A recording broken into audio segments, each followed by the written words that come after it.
Assalamualaikum warahmatullahi wabarakatuh. Perkenalkan, nama saya Anwar Bisahrin dari kelas 6G pagi. Di sini saya akan menjelaskan tentang apa itu pendapatan dan makna pendapatan. Yuk yang ingin tahu nonton video ini ya. Buat teman-teman yang belum tahu apa itu pendapatan, pendapatan adalah hasil dari kegiatan penjualan barang atau jasa di sebuah perusahaan dalam periode tertentu. Sebenarnya pendapatan tidak hanya dari hasil penjualannya saja, namun pendapatan berasal dari sebuah perusahaan yang berbentuk bunga dari aktiva perusahaan yang digunakan oleh pihak lain, seperti dividen dan royalti. Semuanya dijumlahkan dan dicatatkan dalam bentuk pendapatan di perusahaan itu sendiri. Nah, kemudian juga pendapat. Nah, kemudian kita lanjut dengan jenis pendapatan. Ada berapa sih jenis pendapatan dan apa saja jenis pendapatan itu sendiri? Pendapatan kembali dibagi menjadi dua, yaitu pendapatan operasional dan pendapatan non operasional.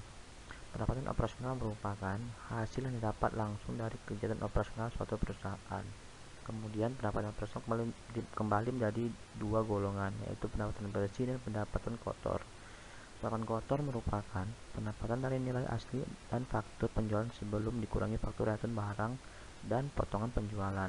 Sedangkan pendapatan bersih merupakan pendapatan dari hasil penjualan barang atau jasa setelah dikurangi faktor return barang dan penjualan dan potongan penjualan. Kemudian pendapatan non operasional merupakan pendapatan yang otomatis diterima tanpa ada kegiatan penjualan. Nah, kemudian pendapatan non operasional kembali dibagi menjadi dua golongan, yaitu hasil sewa dan bunga. Hasil sewa merupakan hasil yang didapat dalam suatu perusahaan setelah menyewakan suatu objek, misalnya menyewakan sebuah rumah atau menyewakan sebuah mobil. Sedangkan bunga merupakan hasil yang dapat setelah meminjam uang kepada pihak lain. Nah, dari mana sumber pendapatan itu?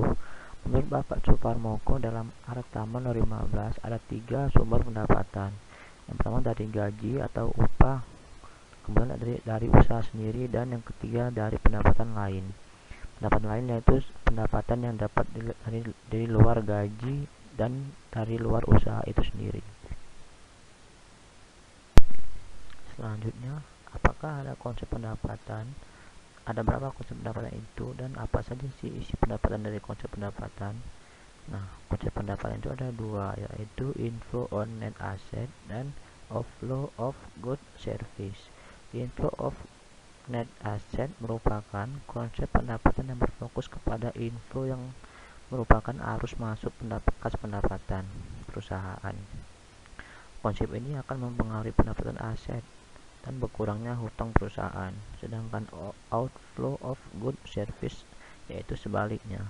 Konsep pendapatan ini berfokus kepada arus kas keluar dengan terjualnya barang atau jasa sehingga dapat memenuhi kebutuhan konsumen.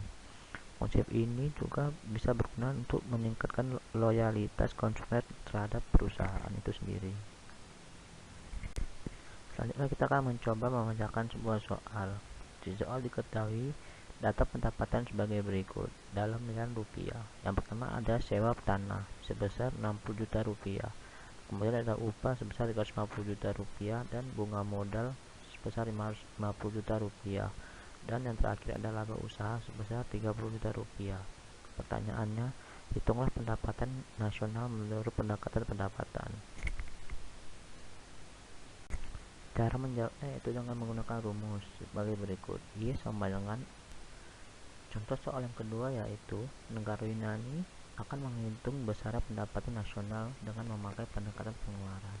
Data yang dimiliki sebagai berikut. Yang pertama ada sewa tanah sebesar 25.000, konsumsi sebesar 75.000, upah sebesar 30.000, pengeluaran pengusahaan 15.000, ekspor 11.000, impor 6.000, keuntungan 7.000, ekspor neto sebesar 6.000, pengeluaran pemerintah sebesar 14.000. Dan pertanyaannya yaitu hitunglah besar pendapatan nasional negara Yunani itu sendiri.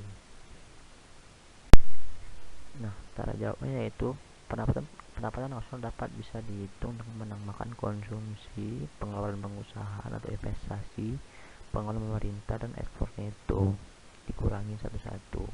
Nah, lalu kita isi dengan menggunakan rumus sebagai berikut, yaitu Y sama dengan C plus I plus G plus ekspornya itu, dimana C sebesar 75 juta dan I sebesar 15.000, G sebesar 18.000 dan ekspornya itu sebesar 6.000, kemudian dijumlahkan menjadi 114.000 rupiah. Sekian informasi yang bisa saya sampaikan. Bila ada salah, mohon maafkan. Terima kasih dan sampai jumpa. Assalamualaikum warahmatullahi wabarakatuh.